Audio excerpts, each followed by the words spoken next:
ال 21 مليون زائر. هذه الإحصائية كل سنة تقومون بها، الناس تسأل شنو فادت. هذا قسم الاتصالات وأمن المعلومات بالعتبة العباسية، واليوم راح نكتشف بعض من خفايا عملهم ابتداء من الكاميرات.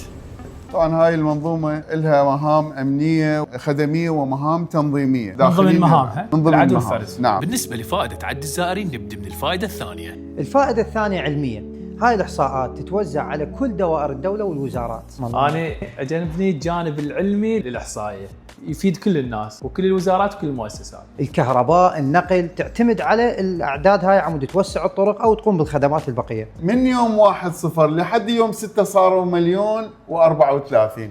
الفائدة الأولى دينية وعقائدية، هاي إن ولكل الناس المهتمين بالزيارة بالعراق وبرا العراق ومسلمين ومو مسلمين. بالعد والفرز كانت الخطوة الأولى هي تنصيب كاميرات متطورة جدا وأكيد مدعومة بالذكاء الاصطناعي. هنا عفوا ويا مهندس كرار.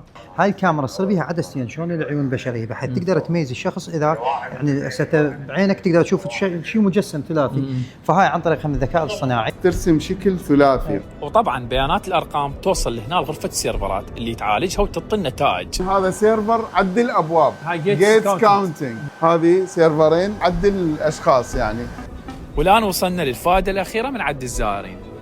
هاي ارشفه للمستقبل، الاجيال القادمه. هسه اذا ترجع بالنت باي حدث صاير تاريخي تلقى ارقام، التاريخ يخلد الارقام. اكبر مباراه بالتاريخ 100,000 مثلا. السلام عليكم.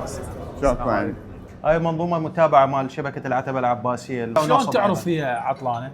يتوقف مجرد ان يصير واحد من عندنا احمر، صار احمر مثلا، اي نعرف انه اكو مشكله موجوده. ولا ننسى بالتاكيد 5 محاور رئيسيه توزعت عليها كاميرات العدو الفرز في مداخل كربلاء. شوف يوم 5/0 كان 700، يوم 6/0 كان مليون، يوم 7/0 مليون وكسر. هذا العدد ممتد على 20 يوم.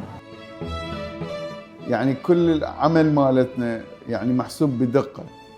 بس هذا العمل جبار حقيقة، ودائما العدد نعطيه اقل من الحقيقه. هنيئا لكم، موفقين استاذ. اهلا وسهلا استاذ. وهذا جهودكم حقيقة مباركة جدا ومواكبة العالم صراحة. هذا العمل لصالح قسم الاتصالات وأمن المعلومات بالعتبة العباسية المقدسة.